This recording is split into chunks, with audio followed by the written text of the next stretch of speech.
Voilà, de possibles crimes de guerre selon l'ONU, un nettoyage ethnique selon Amnesty International, un génocide selon le patriarche de Mekele qui dit dans une interview chez nos confrères de RFI que les jeunes sont tués, les femmes violées, les églises bombardées. Ce sont des accusations graves. Que répond le gouvernement central à Ces cela, accusations monsieur graves et à caractère politique, ce que nous répondons, c'est par des actions.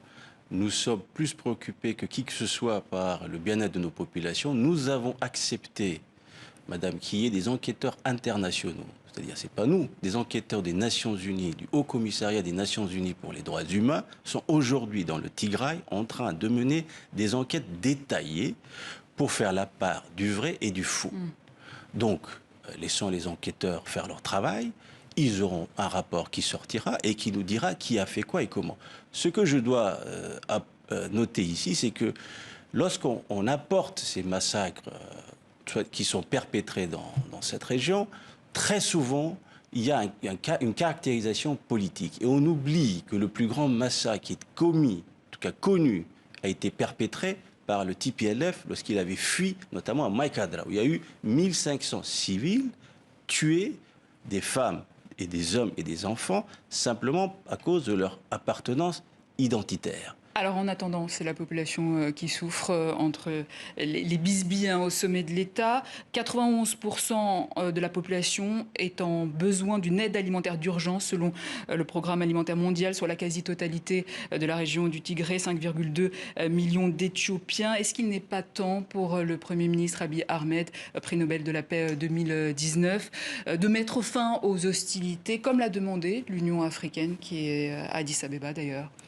L'Union africaine n'a pas dit exactement cela. Mais toujours est-il, l'important, c'est que de l'aide humanitaire arrive aux populations aux besoins. Mais il y a des humanitaires qui ont été tués, donc il y a une situation d'insécurité. Oui, mais qui crée ces humanitaires? Qui tue ces humanitaires? Ce sont les restes du TPLF. Ce n'est pas les gouvernements. Donc il faut dire, la communauté internationale devait plutôt dire à ces gens qui ont pris les armes pour effectivement, entre autres, tuer des humanitaires, arrêtez, déposez vos armes.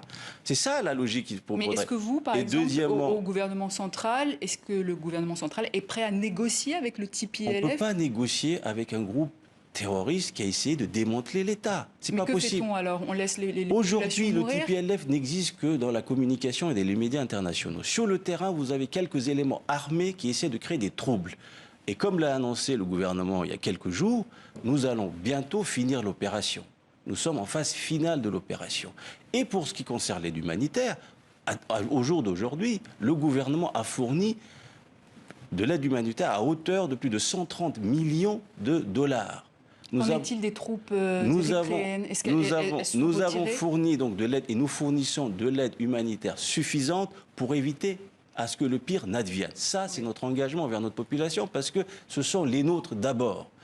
Deuxièmement, par rapport aux troupes érythréennes, nous avons fait la demande officielle pour que les troupes érythréennes se retirent. Cette communication a été faite et conformément à cette communication, les deux ministères de la Défense sont en train de travailler, les préparatifs sont en cours pour le retrait des troupes érythréennes.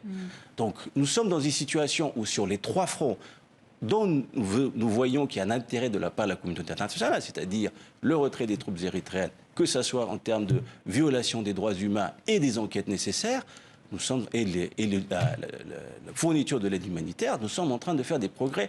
Nous avons fait des progrès très importants. En parlant de la communauté internationale, les États-Unis ont coupé leur aide à l'Éthiopie, pays d'Afrique qui reçoit le plus d'aide de la part de Washington, près d'1 milliard de dollars par an. Est-ce que c'est un coup dur pour l'Éthiopie?